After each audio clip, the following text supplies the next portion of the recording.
की 30 जनवरी को उन्हें श्रद्धांजलि अर्पित करते हुए विधाननगर नगर निगम के 39 नंबर वार्ड के पार्षद एवं एमएमआईसी राजेश चिरीमार के नेतृत्व में महात्मा गांधी एवं नेताजी सुभाष चंद्र बोस की मूर्ति का लोकार्पण किया गया।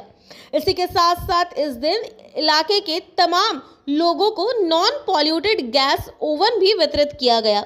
इस कार्यक्रम में मुख्य अतिथि के रूप में विधायक एवं राज्य के दमकल मंत्री सुजीत बोस और राजरहाट विधानसभा के विधायक तापस चैटर्जी के साथ साथ पार्षद राजेश चिरीमार एवं अन्य समाज सेवी मुख्य रूप से उपस्थित थे। आज के महात्मा गांधी प्रयाण दिवस शहीद दिवस সেই উপলক্ষে আজকে খুব ভালো 39 নম্বর ওয়ার্ডের কাউন্সিলর রাজেশ চিরিমার তার উদ্যোগে মহাত্মা গান্ধীর একটি মূর্তি এবং নেতাজি সুভাষচন্দ্র বোসের একটা মূর্তি এখানে প্রতিস্থাপন হয়েছে। আমি শ্রদ্ধা জানাচ্ছি বিশেষ করে এই দুজন মনীষীকে, মহাত্মা গান্ধী এবং নেতাজি সুভাষচন্দ্র বোসের এই মূর্তিতে আমরা সম্মান জানিয়েছি, শ্রদ্ধা জানিয়েছি। আমি মনে করি মহাত্মা গান্ধী ভারতবর্ষের স্বাধীনতার ইতিহাসে তার একটা বিরাট ভূমিকা ছিল। তার অহিংস আন্দোলন কথা আমরা সকলে জানি। নেতাজি সুভাষচন্দ্র বসু তিনিও স্বাধীনতা সংগ্রামে তিনিও চেয়েছিলেন যে বিপ্লবের মধ্যে দিয়ে তিনি স্বাধীনতা চেয়েছিলেন। এই দুজনেরই পূর্ণ স্বাধীনতার জন্য লড়াই করেছিলেন। একজন অহিংসর পথ আর একজন চেয়েছিলেন সংগ্রামের মধ্যে দিয়ে, আন্দোলনের মধ্যে দিয়ে। এই দুজনের আজকে মূর্তি উদ্বোধন হলো। তার সঙ্গে সঙ্গে এখানে অনেকগুলো বায়োস্টোভ, যেগুলো স্মোক বেশি হবে না সেই ধরনের উনুন একটা এখানে দেওয়া হলো প্রায় 65 জন। খুব ভালো উদ্যোগ। পলিউশন কন্ট্রোল বোর্ড এটা সহযোগিতা করেছে আর আমাদের কাউন্সিলর এখানে তিনি উদ্যোগ নিয়েছে। আমি শুভেচ্ছা জানিয়ে গেলাম। সবাই খুব ভালো থাকবে। जो है कोई कुछ भी बोले, आज उनकी प्रतिभा को नष्ट किया जा रहा है। गांधी जी की विचारधारा को वापस हमको रिस्टोर करना है और इसी में मेरा एक प्रयास है। अभी एक सीजन क्या चल रहा है कि गांधी की पॉलिसी बोलिए, नेहरू की पॉलिसी बोलिए, इन लोगों का क्रिटिसिज्म का दौर चल रहा है। मैं ये मानता हूँ कि जो लोग 80-90 साल पहले हमारे देश के लिए लड़े हैं, हम लोगों को उनकी आलोचना में नहीं जाना चाहिए। डिस्कशन का अधिकार हमको नहीं है। हमारे लिए सभी पूजनीय हैं। इसीलिए मैंने गांधी और नेताजी की एक जॉइंट मूर्ति यहाँ पर स्थापना करने की मेरी काफ़ी दिन से इच्छा थी। तो वो आज हमने शहीद दिवस या मार्टर्स डे जो आप बोलते हैं, उसके लिए उस उपलक्ष्य में हमने यहाँ स्थापित किया। अच्छा लग रहा है बिकॉज इतिहास को हम नकार नहीं सकते हैं। ये मेरी एक भावना है। इतिहास को हमको समझना है और बड़े बुजुर्ग क्या करके गए हैं, नहीं करके गए हैं, आज 80 बरस बाद उसकी आलोचना का समय नहीं है। उनको श्रद्धा देने का एवं उनके आदर्शों को पालन करने का समय है। गांधी जी को वर्ल्ड वाइड सबने माना है। आज उनके भारतवर्ष में एक अलग विचारधारा को सोशल मीडिया के माध्यम से विशेषकर कुछ महत्व दिया जा रहा है। मैं इसका कड़ा विरोध करता हूँ। गांधी जी ने जो शहादत दी और गांधी जी ने जो देश के लिए प्रयास किया, ये पूरे विश्व में विगत 1000 साल में एक मिसाल है। आदर्श है गांधी जी, इसमें कोई दो मत नहीं है और उनको श्रद्धा देना मेरे को बहुत अच्छा लग रहा है और मैं समझता था इसकी एक ज़रूरत है, विशेषकर युवा और आने वाली पीढ़ी के लिए हमको उनको सम्मान देना सिखाना बहुत ज़रूरी है। ये तो बहुत ही उद्योग রাজেশকে আমি বললাম যে আমার ক্লাব থেকে 22 জানুয়ারি ফিক্সড হয়ে গেল ওর সময়। এটা কিছু না, একটা সমস্ত সহকর্মী আমাদের থেকে জুনিয়র এত সুন্দর মহাত্মা গান্ধীজির মূর্তি প্রয়াণ দিবসটা সুন্দরভাবে পালন করে, তার সঙ্গে নেতাজিকে রাখা, এর মধ্যে একটা মর্মাত্মক ব্যাপার আছে। আমরা ছোটোবেলা থেকে পড়তাম যে নেতাজিকে সভাপতিকে দেয়নি গান্ধীজি, গান্ধীজি নেতাজির অবদান। একটা ছোট্ট ঘটনা দিয়ে পৃথিবীর সবাইকে পড়া যায়। আমি ধরুন কালকে একজনকে থাপ্পড় মেরে দিলাম, আমার পর্যালোচনা একটা থাপ্পড় হবে না, সারা অনেকটা কাজের মধ্যে দিয়ে একটা নেগেটিভ কাজ থাকতে পারে, কোনো ব্যাপার না। কিন্তু গান্ধীজিকে ভারতবর্ষের ফিলোসফির ক্ষেত্রে, ভারতবর্ষের রাজনৈতিক দর্শনের ক্ষেত্রে গান্ধীজি সারা পৃথিবীকে পথ দেখিয়েছেন। সুভাষচন্দ্র বসু সেই পথকে এগিয়ে নিয়ে গেছে। ফলে দুটো মূর্তি আজকে বসানো, এটা তো এক্সেলেন্ট। তার সঙ্গে সঙ্গে একদম গরিব মানুষকে, যে পরিবেশ দূষণকে রক্ষা করার জন্য গরিব মানুষের বসতিতে এইটা কাজ, এটা একটা কী বলবো, রাজেশ চিরিমারের গরিব মানুষের প্রতি শ্রদ্ধা জানাবো। আমি তো আমার বক্তব্যে বললাম যে আগে আমার ইমোশন ছিল এরকম যে গরিব মানুষের ভাবনা করার জন্য গরিব মানুষই ভাববে, এরকম কনসেপ্ট কোনো ঠিক নেই। মানুষের ভাবনা চিন্তা সবটা সমাজকে দেখেন একটা দৃষ্টিকোণ থেকে, কিন্তু এইটা রাজেশের একটা অদ্ভুত ভালো আমাদের দৃষ্টিভঙ্গি। এত কিছু কাজের মধ্যে এগুলো ভাবতে পারি, এগুলো থেকে আমরা শিখি। একটা কর্মসূচি শুধু এলাকার মানুষ উপকৃত হয় না, তা থেকে আমাদের অনেক এলাকার মানুষ উপকৃত হয়। আমি নিজেও এটা থেকে একটা খুবই এক্সেলেন্ট, মানে রাজেশকে আমি কী বলে ধন্যবাদ দেবো, রাজেশের টিম রাজেশ এবং টিম এখানকার সমস্ত এদের আমি খুবই ধন্যবাদ জানাচ্ছি। এটা আমি খুবই কৃতজ্ঞ। বিশেষ করে যে দুটি মূর্তি, এরকম আমি নিজে অনেক মূর্তি বসিয়েছি। আমি 100-এর উপর 150-এর উপর মূর্তি বসিয়েছি সব জায়গায়। আমি যদি নাম পড়েও জানাই, সল্টলেকের মতো 3টি বড় বড় মূর্তি বসিয়েছি, এরকম বিষয় আছে। আমি সৌরভ গাঙ্গুলির অবধি মূর্তি বসিয়েছি। মানে আমার মনীষীর মূর্তি বোধহয় আমার স্কুল কলেজে কোনো জায়গায় বাকি নেই, বাকি নেই। কিন্তু কিন্তু আমি একই সঙ্গে গান্ধীজির মূর্তি আর সুভাষচন্দ্র বসুর মূর্তি একসাথে উদ্বোধন করি। এটা রাজেশের পক্ষেই এটা সম্ভব হলো। আমি এটা যখন শুনলাম আমার মনকে, তো আমার আগে থেকে প্রোগ্রাম ছিল বলে আমি আর করতে পারি। মহামারান ফ্যান ক্লাব, আমার ওখানে একটা বড়ো রক্তদান শিবির, সব মন্ত্রীরা এসেছেন এবং বড় একটা পার্টি অফিস উদ্বোধন। আমি ওখানকার বিধায়ক বলে ছেড়ে আসতে পারি না, আমার সাথে কথা বলে ডেটটা করেছে। এটা বিষয় খুবই ভালো। আমি লাস্টেও ভালো, মানে কি বলে না, বেটার লেট দ্যান নেভার। আর সব ভালো যার শেষ ভালো, তার সেটা একটা মানে সব উপস্থিত বলো। রাজেশকে আমি প্রাণ ভরা আমার আশীর্বাদ, ভালোবাসা, অত্যন্ত উৎসাহিত। যারা সামাজিক কাজ করে তারা সবসময় সমাজ বন্ধু খোঁজে, কম্পিটিটার খোঁজে না। অনেকে আছে না যে ও কাজ করছে মানে আমার কাজটা বোধহয় হয়ে যাচ্ছে। সবসময় মনে হয় আমি রামকৃষ্ণ মিশনের ছাত্র, আমার গুরুদেব শিখিয়েছেন সবার মধ্যেই গুণগত, এখন বলছে ক্রিমিনালের মধ্যেও একটা গুণ আছে, তার একটা গুণ না, একটা মালা না, একটা করে মালা নিয়ে ফুল করো দেখে বিষয়টা হবে। এরকম রাজেশের কাজকে দেখে আমরা অভিভূত।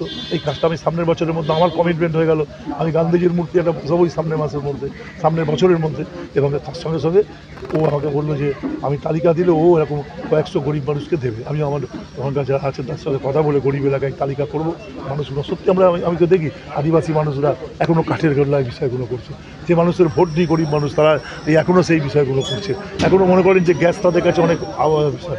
এইটা একটা ভালো ভাবনা, এটা খুবই মানে ভাবনা, এটা মানে তুলনা হয় না ভাবনা ছিল। তখন তো আমার বললো যে যাতে মেয়েদের একটা অ্যানিমিয়া, মেয়েদের একটা ক্রনিক ডিসিজ, মেয়েদের শারীরিক প্রবৃত্তির মধ্যে ক্রনিক ডিসিজ, সেটাও বললো যে কোনো মেয়ের যদি আমার থাকে তাদেরকে ওষুধ দেবে। এটা আমার এলাকাতে, আমি যে এলাকায় বাস করি থাকি, এলাকাটা একদম ওই ধরনের মানুষই বাস করে।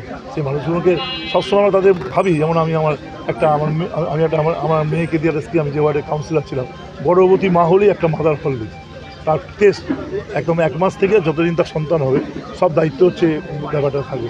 এরকম নানা কারণে, নানা ঘটনায় প্রতিদিন যারা সত্যিকারের মানুষের সঙ্গে মেলার চেষ্টা করি। আমি এই ঘটনাটা আপনাদের বললে বিশ্বাস করবেন যে মেয়েদের এটা হলো, একটি বিধানসভায় যাব, ওই মহিলার সঙ্গে চাচা মেয়ে কেন আপনি এখন বলেছি না পরের দিন আসবেন, বলছি আপনাকে কেন আসছেন, ভদ্রমহিলা দাঁড়িয়ে বললেন আমার প্রেগনেন্ট, আমার কিছু খাওয়া হয় না। এটা দেখে এখন বসুন, তখন ঠাকুর ঘরে যাচ্ছে, বসুন। আমি বললাম লোকেদের বসতে হবে। এসে আমি ওনাকে টাকা পয়সা দিলাম, দিয়ে যখন বিধানসভা থেকে আসছে একটু ওনাকে ভগাভগি করেছিলাম বলে মনটা খারাপ লাগে। আমি না বুঝি এরকম বললাম, এরকম আমারও ঠিক আছে, বিধানসভায় যাবো, নতুন বিধায়ক, দেরি হলে একটা কিরম বাজে লাগে। তখন আমার এখানে তো এখানে আমি অনেকদিন কমেন্ট করেছি, আমি এখানকার চেয়ারম্যান ছিলাম, ছিল বিধানসভায়, তো আমি ওই অর্থে বয়স আনতেও জুনিয়র, কারণ আমি প্রথম বিধানসভায় যাচ্ছি, ফলে আমার টাইমিং মেনটেন করাটা উচিত। তো আমি সেটা করছি কি, গাড়িকে জেগে যেতে আমার ভাবনা হলো যে না, ভদ্রমহিলা আমাকে শিক্ষা গ্রহণ করলেন, আমি তাকে এইরকম করলাম। আমি আমার মেয়েকে ফোন করলাম, বলে দেখো আমরা টাকা ফাঁকা জোগাড় করবো, তুমি একটা স্কিম ঘোষণা করে দাও, সব মেয়র যাবে, পরে এদের এই স্কিম চালু করে দাও, সবাইকে মাদার হরলিক্স, গর্ভবত মায়েদের টেস্ট, ওষুধ সব বিনা পয়সায় দেবে, কোনো কারণ ওই এলাকাটা গরিব এলাকা। সেই জন্য বিষয়টা এটা খুব মানুষের কত কর্মসূচি, কত কিছু ব্যাপারে মানুষ জনপ্রতিনিধি ঠিকমতো করে কাজ করে সমাজ থেকে শিখতে পারে। আর কী হবে, পয়সা করে দিয়ে একটা সুন্দর ডায়লগ দিয়ে আমাকে দিল গান্ধীজি, যে বড় লোকরা যদি স্বাভাবিক জীবন করেন তাহলে অনেক গরিব মানুষের জীবনটা ভালো হতে পারে। সত্যি তখন বিলাসিতা আমাদের জীবনের বিষয়টা থাকে। আমি তো নিজে দেখছি, আমি একদিন আসুন আমার ক্লাবে, প্রতিদিন 28 জন মানুষকে খাওয়াই। এই মানুষগুলো খাওয়া দেখলে ভাববেন যে এরা জীবনে ভাত মাংস খাচ্ছে, মানে জীবনে প্রথম।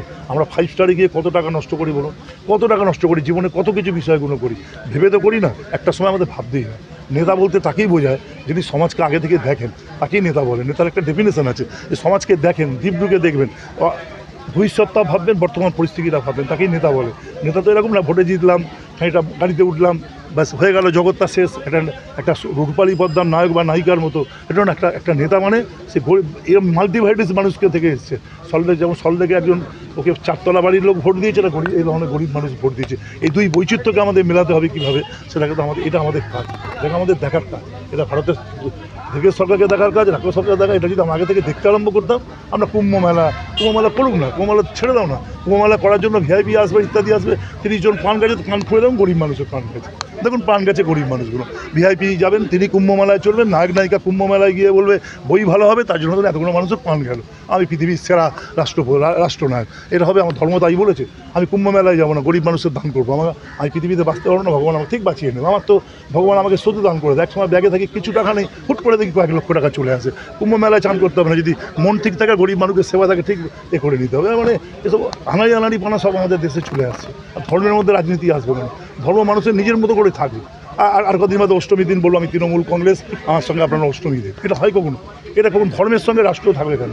থাকবে না। যিনি এটা বলেছিলেন তরফ থেকে এসেছি, তো এখানে আমরা এই স্মোকলেস চুলা আমরা বিভিন্ন জেলায়, মানে রুরাল এরিয়াস যেটা ওয়েস্ট বেঙ্গলের, যেমন পুরুলিয়া, ঝাড়গ্রাম, আসানসোল, এইসব জায়গায় বিতরণ করেছি অনেকভাবে।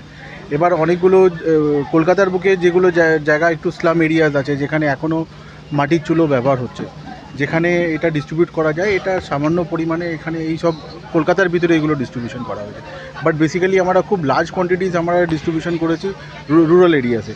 তো বেসিক্যালি রুরাল এরিয়াসে কী হয়, আপনারা এই মাটির চুলো যে ব্যবহার করে, ওখানে ওই চুলোর মধ্যে ভালো মাত্রায় একটা পলিউশন বেরোয়। অ্যাপার্ট ফ্রম আমরা যা যা কাজ পলিউশন কন্ট্রোল বোর্ড করছে, যেখানে পলিউশন কন্ট্রোল করা হচ্ছে, এর দেখা গেছে এই যে রান্না হচ্ছে রুরাল এরিয়াতে, ওখানেও একটা ভালো মাত্রায় একটা পলিউশন তৈরি হয়। তো আমরা পলিউশন কন্ট্রোল বোর্ডে যখন যোগাযোগ করলাম আর এই চুলোটা ওনাদের দেখালাম, তো ওনারা আমরা যখন টেস্ট রেজাল্টের অনুযায়ী এই চুলোর মধ্যে 70% আপনার পলিউশন কম হয়। আর প্লাস এখানে কি হয়, যে পলিউশন বা ধুঁয়োটা বেরোয়, এটা যারা বাড়ির গৃহিণী, মানে যারা রান্না করে, এই ধুঁয়ো, মানে অ্যাপার্ট ফ্রম পলিউশন, এই ধুঁয়োটা ওদের হেলথ এফেক্টও করে অনেক। মানে এই ফুক দিতে গিয়ে, রান্না করতে গিয়ে, এটা একবারে বোঝা যায় না, বাট ইন লং রান এটা ওনাদের লাংসে গিয়ে এফেক্ট করে, ওনাদের চোখে জ্বালা করে, কষ্ট করে। সো এই যে আমরা বিতরণগুলো পলিউশন কন্ট্রোল বোর্ড এই ডিস্ট্রিবিউশনগুলো করছে, এটা তাদের হেলথের দিক দিয়েও খুব ভালো। প্লাস এটা ব্যবহার করলে যে রুরাল এরিয়াতে যে পলিউশন, আজকের ডেটে আমরা পলিউশনটা ফিল করি কলকাতার ভিতরে, রুরাল এরিয়াতেও ভালো পলিউশন এখন তৈরি হচ্ছে। এটা আমার আজকে যদি আমরা এই উদ্যোগটা যেভাবে পলিউশন কন্ট্রোল বোর্ড নিয়েছে, এটা লং রানে গিয়ে এইটাই আমরা একটু কাপ করতে পারি। অ্যান্ড পলিউশন একটা মেজর ডিজাস্টার হয়ে দাঁড়িয়েছে, এটা আমরা এখন ফিল করতে পারছি না। মেবি আফটার 5 to 10 years আমরা এটা বুঝতে পারবো যে পলিউশন কত এফেক্ট করছে আমাদের ডেলি লাইফ। অ্যাপ্রক্সিমেটলি এটা ডিস্ট্রিবিউশন হয়েছে 65, বাট আমার রুরাল এরিয়াসে মোর দেন 8,000 পিসেস আমরা ডিস্ট্রিবিউট করেছি এখন পর্যন্ত। এখনও ওনাদের প্রকল্প আছে, আর যেখানে যেখানে আমরা ডিস্ট্রিবিউশন করেছি ওখানকার ফিডব্যাক ইজ ভেরি গুড। ওনারা আরও চাইছেন কি এটা ডিস্ট্রিবিউট হোক। আমরা পলিউশন কন্ট্রোল বোর্ডের সাথে খুব ক্লোজলি কাজ করছি, অ্যান্ড ফার্দার আরও ডিস্ট্রিবিউশন এটা হবে। এই ব্যাপারে আমি বলতে পারবো না, এটা গভর্নমেন্ট টেন্ডার হয়ে এটা বেরোয়, অ্যাভেলেবেল নাই। এটা আমরা ইনস্টিটিউশনেরই সেল করছি, বিভিন্ন স্টেট গভর্নমেন্টের সাথে আমরা কাজ করছি। West Bengal being the one of the primary buyers for us, so institutional sale হচ্ছে।